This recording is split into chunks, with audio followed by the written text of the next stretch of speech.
that go and use Power Query to create that date table. And you can see that as it does that, as it creates it, and as it builds the relationships, I can actually see what is happening in my model while this is working on it, which is quite cool.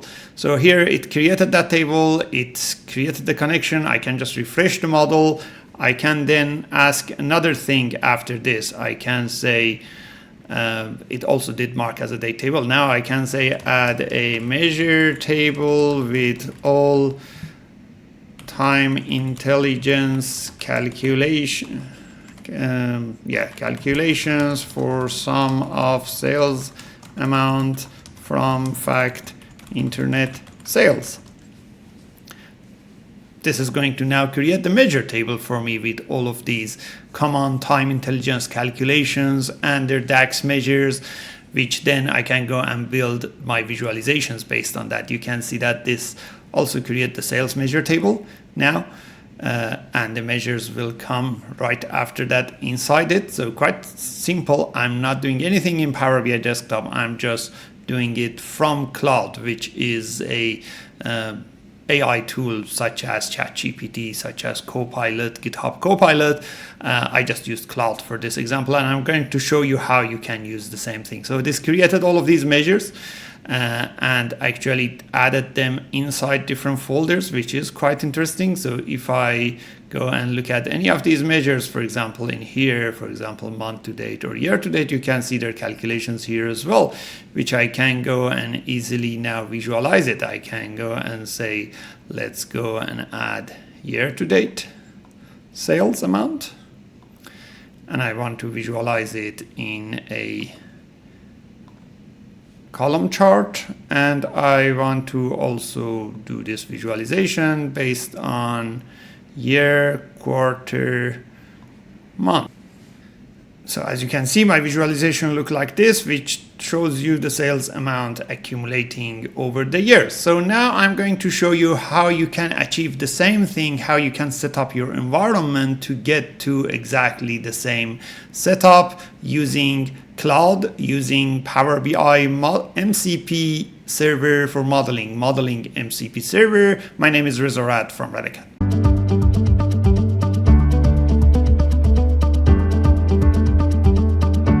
To get to what I showed you, first you need to understand what are components participating in this. Here we have a AI tool such as Claude, such as GitHub Copilot, and we also have Power BI modeling MCP Server.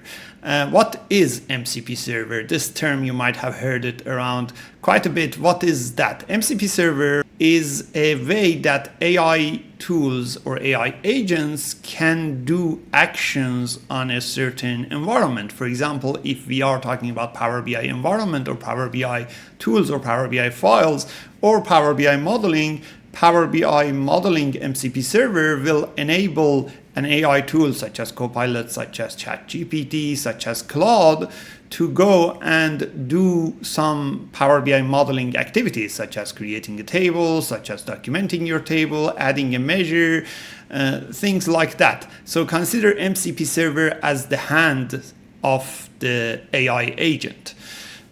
I'll do another video separately about MCP Server in details, but this one in particular, we are going to use Power BI modeling MCP Server. There are multiple MCP servers available for Power BI and Fabric.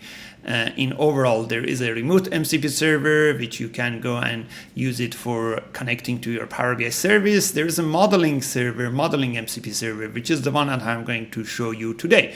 To use the Power BI modeling MCP server, you need to have a few tools available.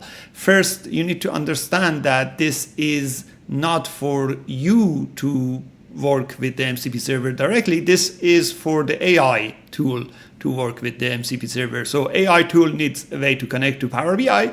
MCP server gives that ability to that. So you need to connect the AI tool to your MCP server. How do we do that? First, you need to install some of the tools that helps the AI tool to connect. First, one of the most important one would be to install Visual Studio Code. Visual Studio Code is a tool that is absolutely free. You can download it.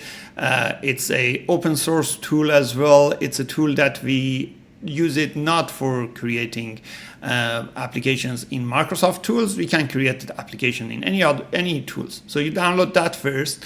Once you downloaded that, you need to open that tool. Here is my MCP, my Visual Studio Code that I'm going to open quickly over here.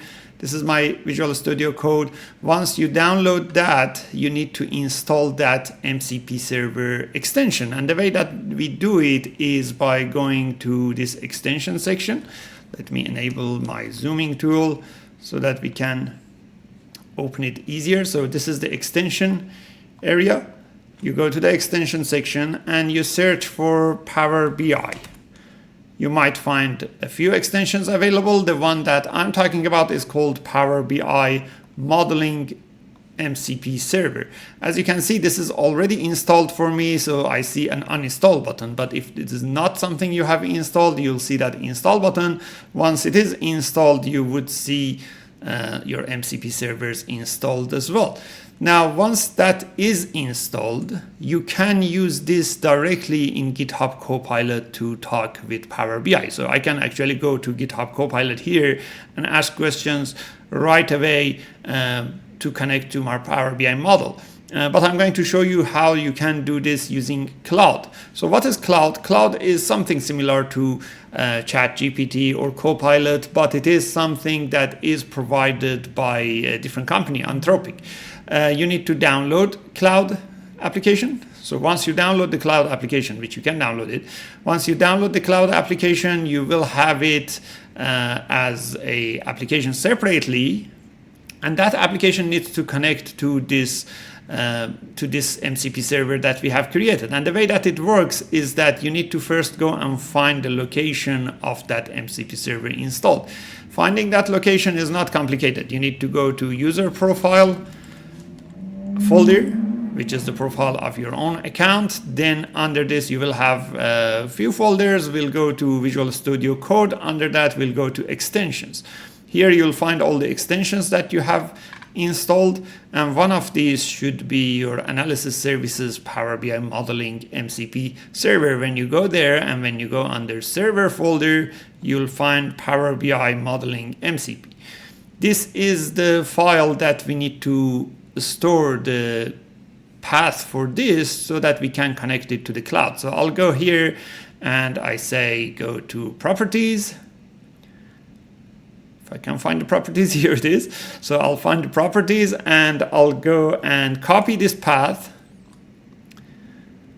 And then I'm going to use it for cloud. How would we use it for the cloud? Inside cloud, you could actually go to the files. Now I have actually had this cloud open for some other configurations before. Now I can go to the file and settings. Under the files and settings, you'll go to developer, and here you'll go to edit config. As you can see, I've already installed this, so I'm seeing this in my config. If you don't have it, you'll just go to edit config.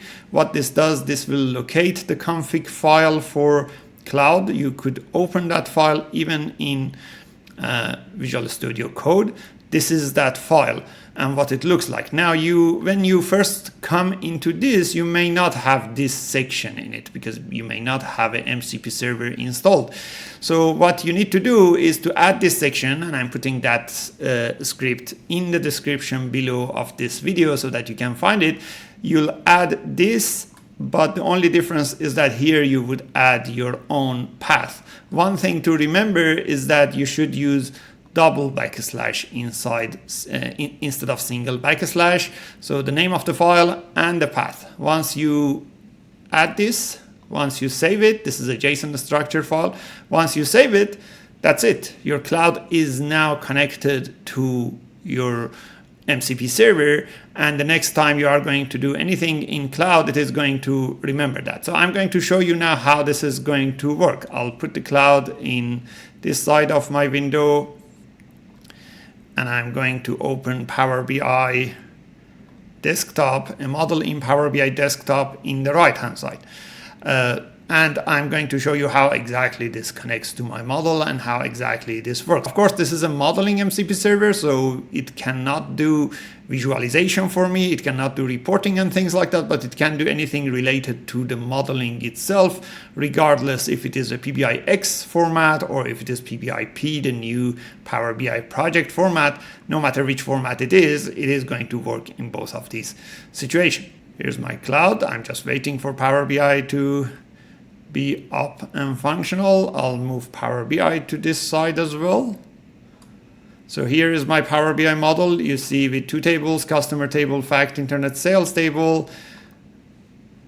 And I can easily go and say, first, you have to connect to the model. So you can say connect to, just mention the name of the file. In my case, it's AW under SM1 in Power BI desktop. It would try to establish the connection first. Once the connection is created, because this is like a local host connection, once it creates that connection, then you can go and do some modeling. If you want to connect to a model exist in Power BI service, then you need to use the remote MCP server, not this modeling MCP server. So it is connected to that. Now I can go and ask some information like this. Add a date table in this model starting from 2005 ending 2010 and connected to fact internet sales using order date key.